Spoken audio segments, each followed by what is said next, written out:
for everyone involved, but we wanted to get this out here before the hurricane season starts officially. But as Amy alluded to, we've already had our disasters way before the hurricane season started. So thus the sense of urgency, because we really contemplated postponing this, but we felt that with the recent disasters that have been occurring in our state alone, that this is probably not something that we should continue to hold off on. If I could please just go around the table. Of course, I'm Carrie Kraft, the Disaster Response Coordinator for Habitat for Humanity International, and my area of coverage is currently the Gulf Coast, which is all of the affiliates in the states of Texas through Florida. So it's been an interesting few months here. Texas had been pretty slow except for the Bastrop fires, but we're definitely increasing in the last 2013. So if we could go around the phone and do some quick introductions, I'd greatly appreciate it. You can just tell me who you are and what affiliate you're with. Can you hear me? Okay. Yes. Okay, I'm Larissa Watts. I'm with Fort Bend Habitat for Humanity. I'm the Funding Director in Community Resources. Hi, Larissa. Hey. I'm Judy Farmer with Mount Pleasant Habitat. I'm the Executive Director. Great. Welcome, Judy. I'm Cynthia Staley. I'm Executive Director, Golden Crescent Habitat. We are within striking distance of the coast for a hurricane, which is why I'm participating.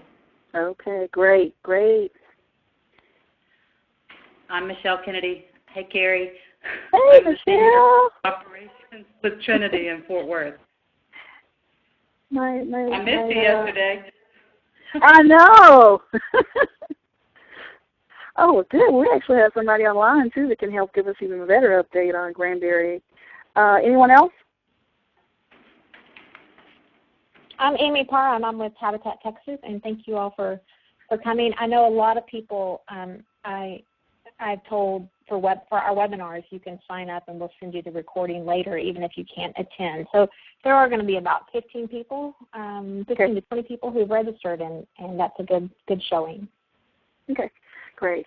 Well, to start this off, I guess I'm going to talk about the most recent and back up. I'm actually sort of doing some calls, which is one of the reasons I was a little late on this call, assisting with the Oklahoma calls.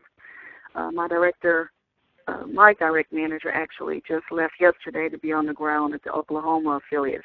Fortunately, we did not have any habitat homes damaged in Oklahoma, but there is going to be some response from our Texas affiliates. We've already heard about Trinity just sending some support that way.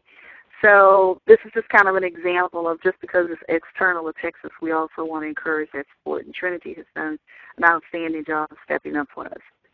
Everybody can quite remember last Wednesday night there was a EF4 category tornado that went through one of the neighborhoods in Granbury, Texas, and that neighborhood happened to have quite a few habitat homes. Out of a total of about 102, there are about 60 homes that were actual habitat homes, and they still have some additional lots to build there. They have not been cleared or anything, but they did have lots to expand. And out of those homes, probably only 3 of them are undamaged. And Michelle, the operations manager for Trinity Habitat, they have been on the ground from day one assisting Trinity. So, Michelle, please, if you'd like to give any updates on just kind of what was going on when you guys were called in initially, and what role Trinity has helped do and help this affiliate kind of gets established. And this is our Hood County in case anybody wants to know. Sure. The executive director for Hood County called us at about 11:30 on Wednesday evening to tell us that they needed help, and Gage Yeager, our executive director, and myself went down first thing on Thursday morning. We got to the shelter at about 8:30 and started working with the family. They were working with the Habitat staff there. They were besieged with media, and their concern was to take care of their families. So they asked us would we handle the media. So our executive director handled the media coverage for most of the day until Amy could get there, and then Mario from Habitat International. And I worked with the affiliate staff and trying to make sure that the families were accounted for and that the families were getting their immediate needs taken care of. So I was working with them on a plan of action to respond to the families' needs. Ended up getting involved in some media coverage, and since that time, our construction team has been down there on, we did some training with their volunteers. On Saturday morning, our construction director and I did, on how to secure houses, how to tarp roofs and board windows. And then on Monday and Tuesday, we had 12 of our staff down on Monday, 13 of our staff down on Monday, and 20 staff and volunteers down yesterday that were helping them secure. Our staff alone did 20 of the houses, and we are providing tools for them, you know, just kind of whatever support they need. I just got off the phone with their staff and establishing some other family support things. So it's just whatever we need to do, we're doing. It's been an interesting response. Some of the houses that have less damage, insurance companies are totaling. And, I mean, we have a truck with a broken windshield that got totaled yesterday, and it really only had about $800 worth of damage. So it's some really bizarre things going on. I heard from the county commissioner that they are likely not to meet the $34 million mark required for federal assistance. So there is likely not to be federal assistance to the Granbury tornado. So that will be interesting to see. That determination should be made by Friday. That's exactly what I could assess from that. I didn't, because it was fairly localized and there are some community resources, I sort of suspected that was going to happen. Okay. Well, great. Well, thanks for the update, Michelle. And a brief update on the West, which our Waco affiliate is supporting that disaster. And our affiliate was on the ground immediately after disaster. They really only had 3 NRI projects in the community of West, but they are on board and committed to working in the long-term recovery of the community. Immediately after the disaster, the Restore was opened and available to provide materials to secure properties, and they've continued to do that. They have also been asked to participate in various roles in the long-term recovery committee, and, of course, as they continue to maintain normal business. And the ED, which is Brenda Shuttleworth, has done an excellent job of handling. She had been there probably about a month and a half, maybe, if it wasn't that long, when all of this happened. But nothing but praise for the way she's handled the media influx there and supporting that community. So the key thing with West right now is they are in the process of doing the coordination with the long-term recovery teams, so they're making the plans for recovery. As you know, there were about 50 families in apartment homes that may potentially become eligible as Habitat families, but all of that is further down the line. Now, the difference between the West, as you know, we did get a declaration from FEMA for West, but it was an emergency management declaration, not comparable to what is occurring in Oklahoma, which is a full disaster declaration. So there's a little difference. And just for a point of reference, the EM declaration was something that was also utilized in Texas when families were evacuating Louisiana after Hurricanes Rita and Katrina. It's basically a type of declaration that allows the government and entities to provide help and support for the families. So that's what they did for the West explosion. And because there were so many families impacted by that, the apartment complex was totally demolished, and any home within 5 mile radius, 5-block radius, had some significant impact.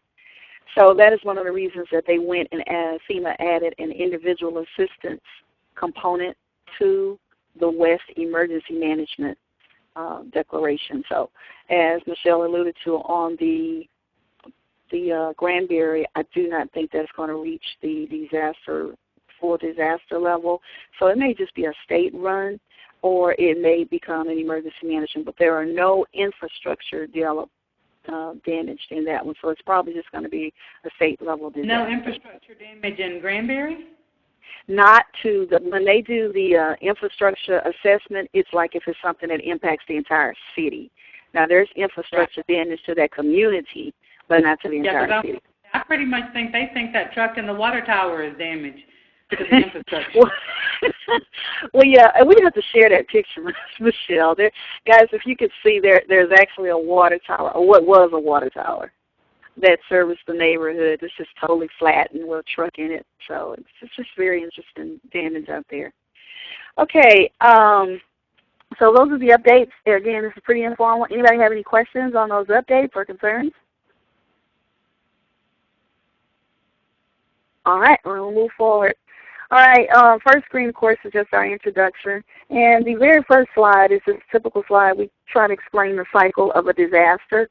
And a disaster can take as long or as short as it takes for that community to recover. It's just as specific as the community as it is about the color of fingernail polish a person chooses to wear. So it can begin and end. It begins and ends in the community.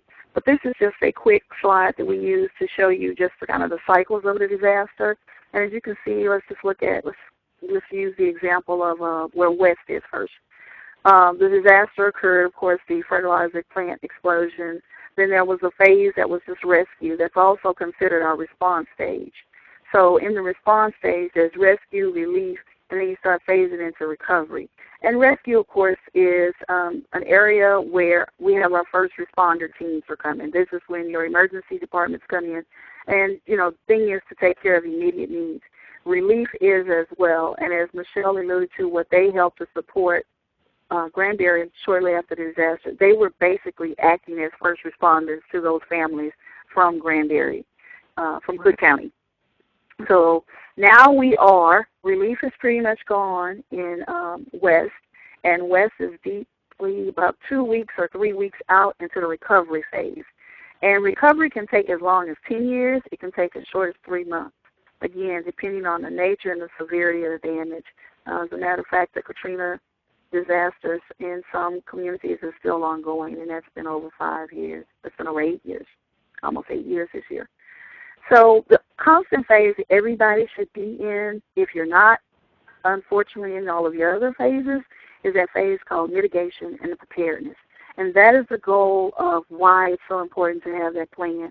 Because in mitigation, it's also taking a look at what can we do to build better to protect our homes and our families from the hazards that are in our communities, and applying those to your concepts on how to make a home safer and stronger. The key word now, I was at the National VOAD annual conference in Portland, Oregon when this disaster happened, so I had to transfer from that really quickly to Texas.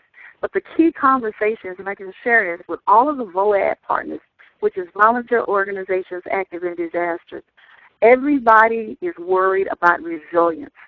There's an outstanding interest in why do we know tornadoes are going to hit certain areas, but why is the amount of damage still the same after somebody has rebuilt a home? So there is a strong push in the VOAD community with all our national VOAD members to start being more conscious of building a house that's resilient. No, it may not withstand a 200-mile-per-hour tornado, but maybe that home will be able to withstand 150, 130. But we need to look at those practices and start integrating them into our building processes. So is it another example of mitigation? Does it make sense to build in a flood zone? Some areas are building in floodplain, low flood zones, and these houses continue to flood. Does it make sense? We're looking at resilience now and thinking smarter instead of just continuing to go in and keep rebuilding in the same area and rebuilding the same thing. So preparedness is where we're hopefully going to be today, and hopefully will be the output of all of the work that you as affiliates are doing, is getting your preparedness plan down. So really quickly, I'm just going to do the introduction, just going to give you an overview of the 2013 hurricane predictions, kind of talk about our HFHIDR, our current processes, give a quick overview and status on preparedness plans, and talk about the state support organization role, and then we'll have Q&A.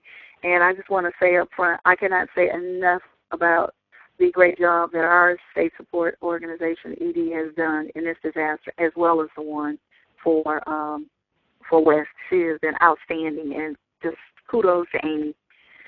I agree. Just I kudos. we say a high five, and Amy deserves a high five. Absolutely. Shucks. All right. Thanks, y'all. You're welcome. All right. 2013 Atlantic hurricane predictions thus far. It's a little bit above normal. They're naming 16 storms, 8 hurricanes, 4 major hurricanes, and predicting that maybe 3 of them will hit land somewhere. So that means that we have a risk because, of course, these are predictions. So I always like to be more of an optimist than a pessimist. Pessimist more than optimist, rather, in this situation. So I would say we should look out for 8 hurricanes that may come this way. You just never know. And this is a quick slide on the response levels that we have at HFHI. Basically, when a disaster occurs, there's a couple of ways that the U.S. office looks at the response of what DR should do and what support that the international side will provide. And we have a couple different levels. We have a level 1, a level 2, and a level 3. And an example of what kind of response a level 1 would be is that it's led by the local affiliate entity if there's little or no support from HFHI. A level 2 is led by the local HFH affiliate entities with strong support from HFHI. And a level 3 led by HFHI with support from the affiliate. So it's kind of a little different level. And it just is a gauge and an example. Sandy, initially, our response was going to be a level 1. Well, that was because it was before our assessment showed us that there was probably a need to be a little bit stronger, and then we started receiving requests from the government level requesting that Habitat be a larger player in it. So at this point, we're more of a level 2. Actually, I almost want to call it a 3. We call it a 2, 2.5, because we're not full 3, but we're 2.5. So in the Sandy response, our international group and all of our affiliates in that coastal area of New Jersey and New York have been involved in a consortium, per se, that they're putting together to kind of repair some of the homes in New York. So pray for that operation because it's very political, and there is some great work ethics, some great work that can come out of it. But, of course, it's being caught up a lot right now in some liability issues. So that's one way that's just how we try to determine a response. So the other thing we use to find out that response, that's why sometimes you'll hear us call or if something happens in your community, you'll either start getting calls from myself, I'm my manager, Giovanni Taylor Peace, or you'll get calls from our affiliate support center. The reason that we're calling you, we're trying to get what's called a rapid assessment, and that assessment that you provide to us helps us to determine that level of response. And this is just a slide that talks about some of the different type of characteristics of a response. It can be community-based. And I would say, this is local leadership that's got it. We don't have to jump in and do anything. Then there's on-site reconstruction, reestablishing the families, just donor coordination. And I'm not going to read that list. You guys can not be insulting. But if there's any questions on that slide, just let me know. And let's see here. We've got our various resource centers that can identify gaps on the ground. Our current processes involve, 1, it's a rapid assessment form, and that form is now available on Salesforce. I'm not sure how many of you have access to Salesforce, but we have kind of 2 processes right now. We have a process that if you as an affiliate are not able to complete your assessment form for whatever reason, because you may have been impacted by the disaster, there's also an assessment form that can be completed by your SSO. So if you are not able to get to a computer or call the affiliate support center, don't hesitate to contact your SSO, which you should contact them anyway anytime there's a disaster or it's impacted in your neighborhood, to stay in touch with them so she knows the awareness for situational awareness. Then again, we've kind of talked about the different levels, the local versus HFHI support or response.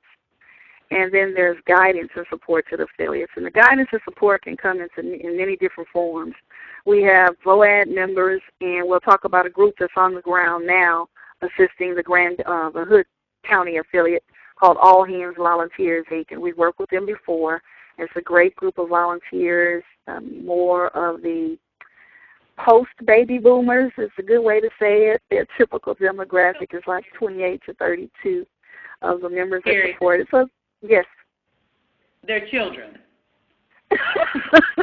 I was trying to be politically correct, but they've got plenty of energy, guys. They are high energy, and they are incredible. I mean, they really are very incredible. I mean, they're a great asset to us.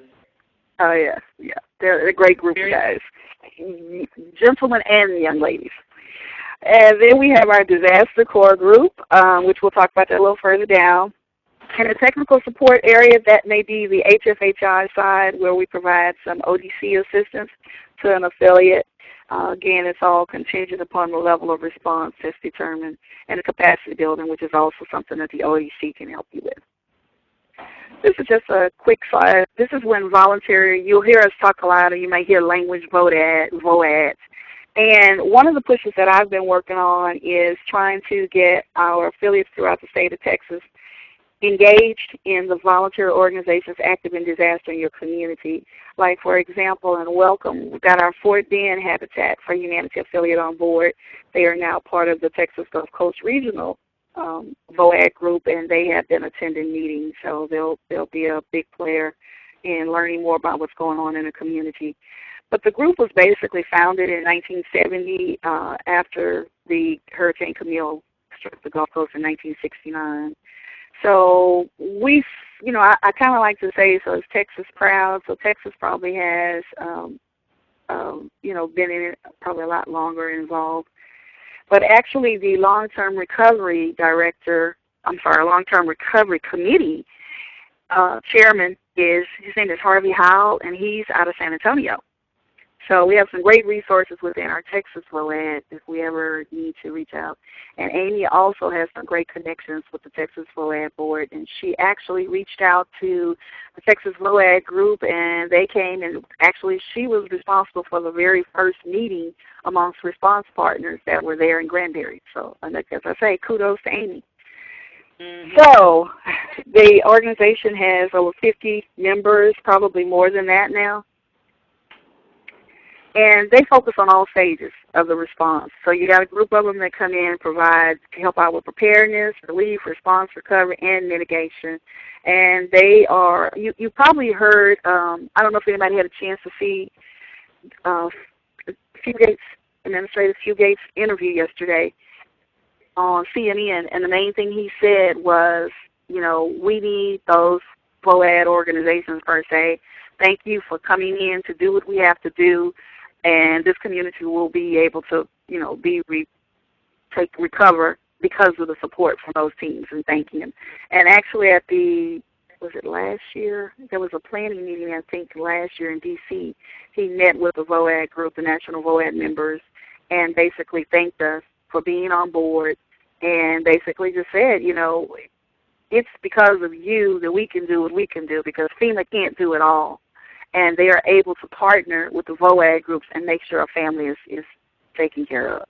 So he was very grateful. And we have become more and more integrated into the FEMA response plan, so it's a big role to play. And each state has a VOAD group. As I said, the Texas VOAD group. North Texas, you may have one regionally.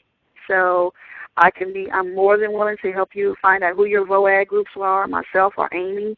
And we can kind of help you track down, but I encourage you to get to be part of that group. It's a tremendous amount of resources and information that will be very helpful in the event of a disaster. This is just an example of some of the names of the various VOAD groups and some of the names you may be familiar with. As I said, there's All Hands Volunteers, Billy Graham Rapid Response Team. Let's see, who was on the ground there, Amy? Who was there? We've got Lutherans, I know the Presbyterians, Samaritans First, Society of Vincent de Paul. It just goes on and on. And Disaster Corps. Disaster Corps is a group of specialized individuals that have been trained primarily by our Habitat, by International. And this started off as you can see, was part of the Operation Home Delivery, the Gulf Recovery effort. in response to the Hurricanes Katrina and Rita in 2005. And it's a partnership between HSHI and CNCS to recruit and train baby boomers, as Michelle said, the babies that are on the ground, but to give to provide some volunteer leadership and disaster response within disaster-affected areas. And one of the key things I want to mention about this particular group of individuals, one of the expertise is that they are familiar with habitat practices, habitat just operationally. So it's a great resource to have. It's on ground with you, and they can do things. We've actually had some that worked on helping to do some disaster preparedness planning. So that is a function and a capability that, of course, it's budget-driven, so it's always something that we offer in the event of a disaster. And if there's ever any need for it in a disaster, or you're in a disaster corps volunteers may be available for you as a resource. Any questions about that? Okay. So I'll move too fast. Oh, wow. Back up, page up. Sorry. All right, let's talk about being prepared. There's a couple of different levels that an affiliate can be prepared at. Basically, there has been a determination that anybody that is located in a state that borders the Gulf of Mexico, you will be at an advanced level. So all of the other levels do no longer apply to anyone. So, and that is, of course, self-explanatory because we tend to have the highest level of threats. No longer do we have just natural disasters. We're having disasters that are created just out of the blue. I hate to say it that way, but of course the fertilizer plant explosion, the Bastrop fires started just from a windstorm, from high winds, and an electrical power cord line broke and it sparked on the ground. And since we were already in a drought period, that's a disaster, then it just created a further disaster, thus the Bastrop fires. So it's just important to know in some communities, actually I think we talked about this in Granbury, there's actually a nuclear plant or somewhere in that area. So there's all kinds of hazards that are in your community that can create a disaster. So at the basic level, it would just kind of be emergency contact information. And as I said, we are encouraging anybody that is located in the Gulf Coast states, so that means even all the way up north in Texas, you have hazards such as tornadoes. Again, we got the drought going on and the flash floods. You still want to have an advanced plan. Just a few elements of the preparedness plan. You got your policy statements, of course, why you're doing it, definitions, the focus statement, responsibility matrix, evaluations, the scope of it, where are you storing your records. That has become even more important, and especially with the Granbury of the Hood County, because it was an all-volunteer affiliate that had no office. So for those affiliates that have no working space, or you may be all volunteer or mostly volunteer, it's very important for you to identify. I also like to refer to it as what's your business continuity plan. So you need to know where do you put this. And what happens? Relocation and teleworking options in the event you do have to move out of that area. Initially, the first thing you need to do to understand what's going on to your plans is to assess the hazards in your community. And, you know, there's tornado hazards. You also need to have a good understanding of the social vulnerability of your community. What would happen if a Category EF4 comes through this town and knocks down everything? What other resources are there? And what can, knock your office out? And what other hazards? Of course, we got flooding. I mean, in Texas, I've just come to the point I don't even say what can happen here anymore, because in the winter we do get the storms, we get the hail, floods. I mean, there's just so much that's going on that you just really can't limit it. One source that will be great in helping you in your specific community for understanding what the hazards are specific to your community is your emergency management partners. So finding out who the emergency management agency is in your county, your cities, and for all the families that you serve will be key to understanding what your hazards are, as well as those volunteer organizations that are active, those groups that are active in your community. You'll find that a lot of that knowledge is already there, because communities and the jurisdictions, they have to do a plan every year. So whatever hazard may have happened one year that wasn't on the radar, that is now included in their plans. So plans have to be constantly updated. So as you're assessing those hazards, always just kind of take a look around, especially where your families are living and where you're choosing to have your office, to see what hazards are near you. And one of the keys to this plan is this communication and leadership plan. I cannot stress how important this document is. It kind of tells everyone who's on first in the event of a disaster, so you don't have everybody calling one person or 5 people calling and everybody's doing the same thing. This is a task-oriented plan that tells you who's where, who's what, who's the primary, who's the secondary, and who's the contingency. This is a very helpful document, and anyone on your board and all staff at the affiliate needs to be aware of this type of plan so everyone knows who's on first. Then again, as I said earlier, the thing about it, you must evaluate that plan. Don't let that plan gather dust on the shelf once it's done, and determine whatever changes and improvements you need to do. And typically within 30 to 60 days, if you actually utilize that plan, go back and revisit it and see if it worked according to what actually happened, or did what happened not work according to the plan. Next section I'm going to go into is about response, and this is, will you respond, what is the damage, what will your response be, and how you can help your affiliate. And a response plan is a little different than a preparedness plan in some aspects, because it tells you also how to respond if you are going to assist other affiliates in the area, such as the partnership that Trinity is currently offering to Hood County. So it helps you go ahead and develop what your capabilities are. I mean, if your capabilities are you're an all-volunteer affiliate with really no staff and there's really nothing that you can do, well, maybe you can take some phone calls for the affiliate that is going through something. So there's always some kind of way to think about it, but the response plan is definitely more in alliance with where else can I offer some support. Carrie? Uh-huh.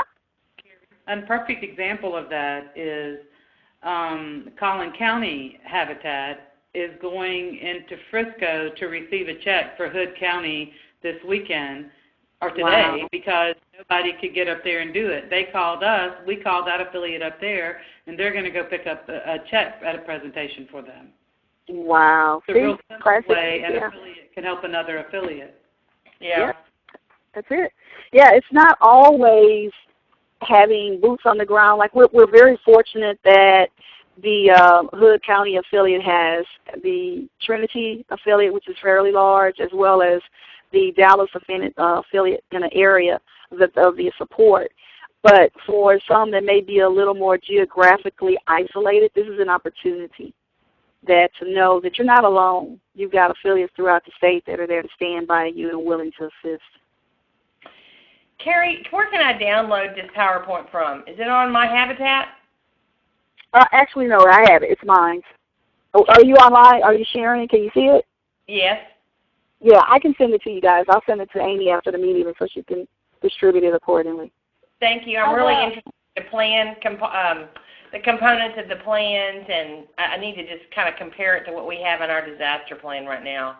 Our plan is pretty nebulous. And I can also help you with that. And let me throw that out there while you brought that up. I can assist you with any plan review, preparedness, or documentation. We have some templates already.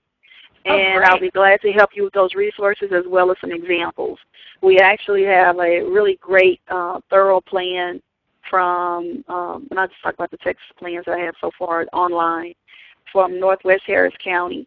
And they also have a fairly large restore.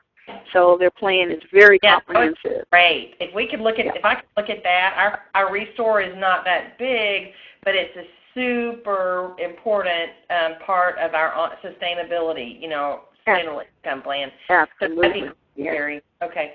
Sure. I agree. I would like those same resources, Carrie. Okay, not a problem. We are going to send the recording out, and I know you have more operations than Habitat Texas does, but I'll be glad to share our plan with you that Carrie helped develop as well. Okay. Yep. And just so you guys know, out of the 5 states that I serve, Texas, Louisiana, Mississippi, Florida, and Alabama, Texas has completed their plan. Their SSO has completed their plan. Have one for Mississippi, which SSO, of course, no longer has an ED right now. Florida is kind of in flux, and I have one from Alabama as well. So done a pretty good job of getting those plans together from those SSO EDs, and grateful for that. So you have a model and an example where you can't say, I don't need a plan. If your SSO has a plan, you should have a plan. None of them. Sure. Hello? Hello? Someone? Hello? Yeah. Who do you need? Did someone hang up? Hello? Can anybody hear me? Here. Okay. Yeah, we can hear you. Okay, we're all here. Going. Okay, I'll keep moving. All right, and again, as we just discussed, the response plan basically covers what you can do as far as assessments, information sharing, affiliate assistance, and this is an example of it. You know, rebuild, this is exactly what Waco did. They did some discounted rebuilding materials through their restores to support the West disaster. You know, we can offer temporary staff support, and that's exactly what Trinity is doing with Granbury or Hood County. And our SSO actually has been doing the coordination with the connecting affiliates with other state agencies. So she's done a great job in doing some coordination there. And mitigation and preparedness, that's a part of that plan that, number one, again, is a contingency plan. And you'll find some of this stuff is pretty redundant, but the intent is the same. And as I talked about earlier, taking a look at some construction training or mitigation techniques, you know, maybe we didn't build that house as secure as we could have, but being willing to look at that during that phase of mitigation and preparedness, which was that blue phase that I said we pretty much stay in unless you're actually in a disaster. Then again, your community mitigation and preparedness structures, research and dissemination, and promotional non-structural mitigation things, insurance, making sure, because that's one of the things we're finding in the Hood County. And in Texas, you know, I realize everybody can have a minimum level of insurance, and as Michelle said, some things are starting to fall out. They're a little strange. The house looked fine to us, but the insurance company is totaling it. This is an example of why we need to keep our families educated about the insurance and the insurances that they're getting and type of coverage.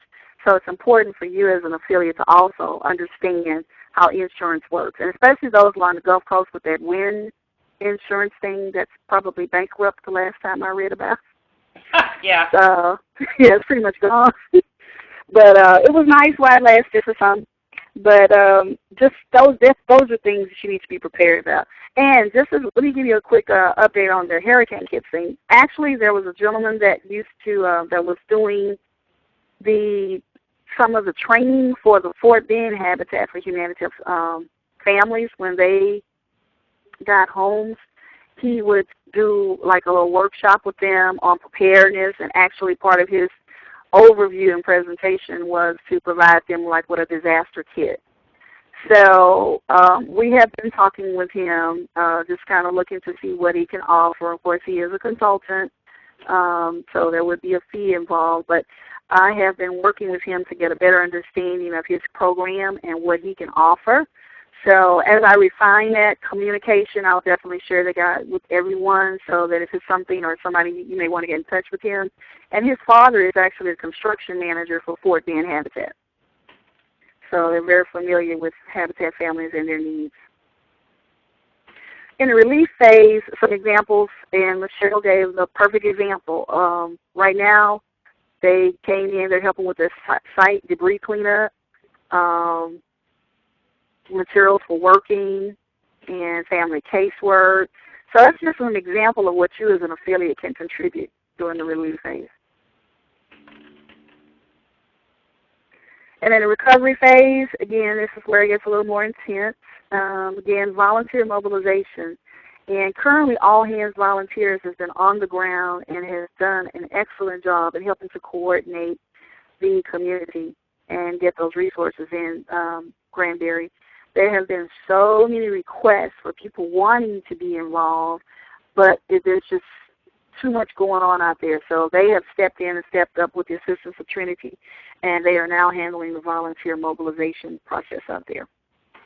So recovery can be classic example of one that happened in Alabama was the Builders Blitz. We had several blitz bills that went on after the spring tornadoes of 2011, and actually had a very small all-volunteer affiliate in Marion County. And I'm sure you've all heard about Hackleburg, which was basically decimated the community and affordable housing, including the infrastructure of the city. And our one of our larger affiliates, which was Birmingham, which was also impacted, but they weren't as impacted as severely as this group was. They stepped up, and supported that affiliate. So that affiliate today, not only have they had several blitz bills that have produced more than 5 to 6 homes at a time, but they have also now hired full-time staff, at least one full-time staff member to run that affiliate. So it's an example of expanding your capacity with the support of the other affiliates throughout the state. And throughout the state, like the Huntsville affiliate would do some pre-construction and putting together some walls and things and shipped it down there to Hackleburg when they had these blitz bills. So it was just a whole collaborative agreement between the state partners. They all got together and supported each other. So opportunities. First of all, we ask that you be open to any opportunity. Additional funding. Sometimes a disaster may not reach a level of where we are now with the Granbury. And we did not set up a donation link for West, primarily because there weren't any Habitat homes impacted during that time. But just as it is with Oklahoma, there may not have been any Habitat homes, but there is such immediate interest in it, and there is such an opportunity perhaps for Habitat to step in and help some of those families rebuild their homes, that there is now a donation link out on habitat.org, and it's going to consistently be updated. You'll see some new pictures and some of the interviews that occurred over the weekend and from the Hood County Granbury tornadoes are out there as well. So I encourage you all to take a look at the habitat.org website. And the funding is definitely going up. So the CEO, Jonathan Redford, stepped out and was requesting announcing that we're going to try to commit to raising $5 million towards the effort. And the effort has now changed to just say May tornadoes, because within less than a week of each other, we've had two big impacts. So working with other agencies, of course, partnerships, same thing, additional volunteers, and just increase in awareness and scope of your mission. This is an opportunity for you to truly understand why you're there. Be very constantly thinking as you're working and preparing your plan, specifically if you've been in a disaster or helped to support a disaster. Think about your lessons learned. One of the things that we used to always do when I worked for FEMA, after every disaster, we kind of have, it was referred to kind of like a hot wash. And it was basically the significant partners or leaders that were there were kind of interviewed, sat down, talked about what worked, what didn't work, to refine the process. It's very important that we do that. And key thing about networking, you want to know who the partners are in your community are before you need to respond. You need to know who the American Red Cross is, who's the American Red Cross representative that's close to you. Where is the American Red Cross office? During a disaster is usually one of the hardest times to find those resources, so you want to know who those people are before you need to respond. Thus, the encouragement that will help facilitate that is being a member of the VOAD groups. And I assure you, Habitat has been requested to be part of the VOAD groups forever. And Amy is currently working on getting the membership on the state level. So we're trying to entice them by saying we'll give you the state, but you still need to be involved at your local level. And I think the fee is minimal, might be like $25 or something. It varies. Some communities may not charge at all, but it's a worthwhile investment to get you in tap and in the loop with a lot of activity that's going on in your neighborhood. talk about the SSO preparedness levels. As I said, Amy has already completed the SSO preparedness level, preparedness plan for the state of Texas, and she definitely created it at the advanced level. So one of the things that you guys should always do, make sure Amy has, at the minimum, emergency contact information from you always. You know, she needs at least 2 or 3 contact numbers for you if that's available, also your contingency plans. And she said at her level, she's responsible for helping and assisting with some of the disaster response networking, which she has done a great job of. As I said, she was actually the first person that reached out to the Texas VOAG group chairman and brought her in town for a meeting. Then she's been helpful in helping to identify other affiliates and what capacity and how they can help. She will, in her plan already contains all of these elements actually, and probably beyond, and it's growing. So as we sum this up, this is a great website to go to. This is the floodsmart.gov, and it's the National Flood Insurance Program's website. So it talks about flooding, flood risk, about the insurance program that's struggling after Sandy. It just kind of gives you some helpful information on what can go on and better understanding. Again, this is a great resource for understanding the mitigation things. Other helpful links that are out there, of course, the FEMA. We've got the FEMA information that's usually found on the Texas Emergency Management Agency. A lot of the situation reports are out there. So feel free to go out to their website and click on situation reports so you keep an update on basically what's going on in various disasters. And they actually, on this same website every day, they give status reports. And it's interesting, I go out there quite a bit sometimes. You can find out basically what's going on in any state or any county in your state.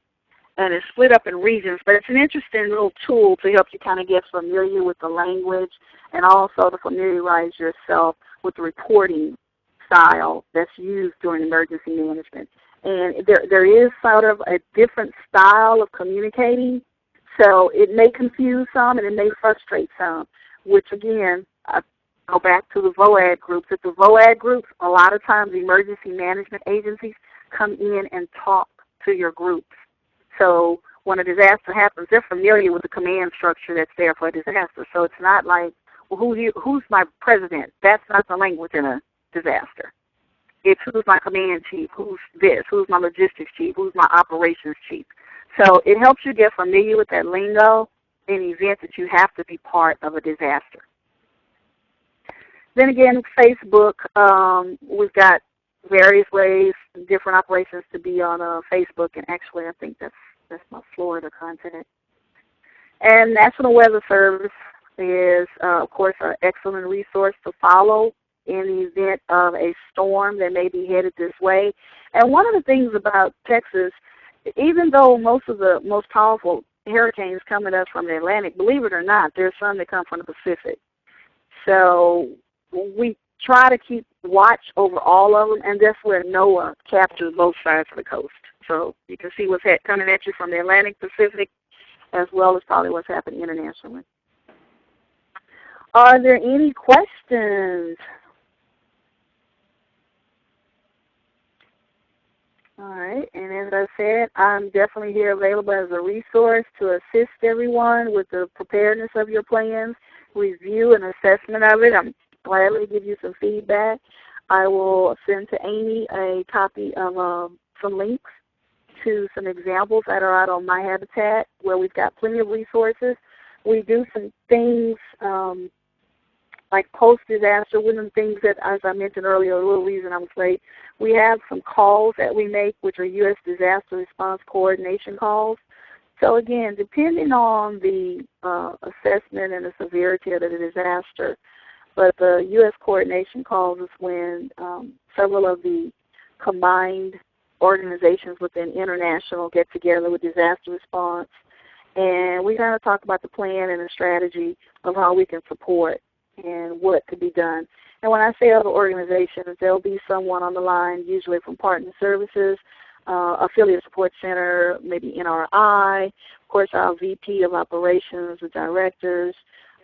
We've got communication in on the calls, organizational outreach, communication, I'm sorry, I said communication already, media relations. So all of those individuals are on the call at some point. Then we may have our Peter Rumsfeld's volunteer coordinators. So it's a combined call where we're looking and trying to, just follow what's coming out. And right now, as I said earlier, my manager, Giovanni, is out on the ground meeting with the 2 affiliates in the Oklahoma area, assessing what they may be able to contribute toward with the disaster so that we can get an effective response from this side, from international side, on how to respond and support that community. So there are currently 2 of us that are handling the United States. As I said, I've got the Gulf Coast. Giovanni pretty much covers the rest of the United States. And we tag team a lot. We kind of go backwards and forwards. And then Christian Wright also steps in and helps us out, and as well as you guys saw Mario on the ground in Hood County, because the rest of us were at the VOAG conference at the time. So we are a tag team. We know how to switch up and be there when we need to be there, just as I am currently scheduled to go out for some surgery, minor surgery, starting Friday, but we'll definitely be back on board in probably about a week or so. So in the interim, anything that comes up urgent, and we are praying that there are no more disasters, Giovanni, of course, would be the point person for handling any of that information. But that's where we are today. As I said, I cannot stress the importance of having that plan. And I think that the recent incidents that we've had in the state of Texas should be an eye-opener to anybody of the importance of it and why we need to get it done and why we need to not let it get behind us and be one of those items that we just kind of put on our back burner. And so I'll get to it. And it's really very simple. It's very simple to prepare. When you actually just sit down and start working on it, you can get through it. So with that, if there are no more questions, I'll turn it back over to Amy. Carrie, thank you very, very much. And anybody that needs any help with that or needs to send me the completed plan to keep on file in case something happens, I'll be glad to do that. And as always, we stand ready to serve. Thank you so much. Great. Thank you. Thanks, y'all. Thank you. Bye-bye. Sure. Bye-bye. Bye-bye.